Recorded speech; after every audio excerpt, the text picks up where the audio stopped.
Acts 24 NRSV. 5 days later, Ananias, the high priest, came down with some elders and a lawyer named Tertullus. These men presented their case against Paul to the governor.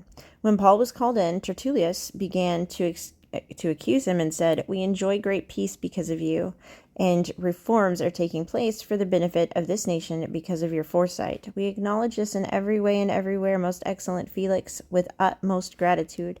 But so that I will not burden you any further, I request that you would be kind enough to give us brief hearing. For we have found this man to be a plague, an agitator among all the Jews throughout the Roman world, and a ringleader of the sect of the Nazarenes. He even tried to desecrate the temple, and so we apprehended him. By examining him yourself, you will be able to discern the truth about the charges we are bringing against him." The Jews also joined in the attack, alleging that these things were true. When the governor motioned for him to speak, Paul replied, "Because I know you have been a judge of this nation for many years, I am glad to offer my defense in what concerns me. You can verify for yourself that it is no more than 12 days since I went up to worship in Jerusalem.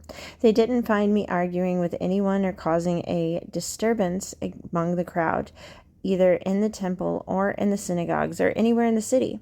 Neither can they prove the charges that they are now making against me. But I admit this to you. I worship the God of my ancestors according to the way which they call a sect, believing everything that is in accordance with the law and written in the prophets. I have a hope in God, which these men themselves also accept, that there will be a resurrection, both of the righteous and the unrighteous. I always strive to have a clear conscience toward God and men. After many years, I came to bring charitable gifts and offerings to my people. While I was doing this, some Jews from Asia found me ritually purified in the temple without a crowd and without any uproar. It is they who ought to be here before you to bring charges, if they have anything against me. Or let these men here state what wrongdoing they found in me when I stood before the Sanhedrin.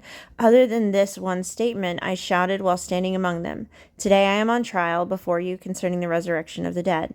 Since Felix was well informed about the way, he adjourned the hearing, saying, 'When Lysias the commander comes down, I will decide your case.' He ordered that the centurion keep Paul under guard, though he could have some freedom, and that he should not prevent any of his friends from meeting his needs. Several days later, while Felix was with his wife Drusilla, who was Jewish, he sent for Paul and listened to him on the subject of faith in Jesus Christ.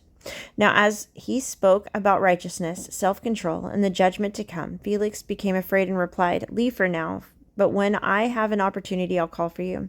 At the same time, he was hoping that Paul would offer him money. So he sent for him quite often and conversed with him. After 2 years had passed, Porcius Festus succeeded Felix, and because Felix wanted to do the Jews a favor, he left Paul in prison.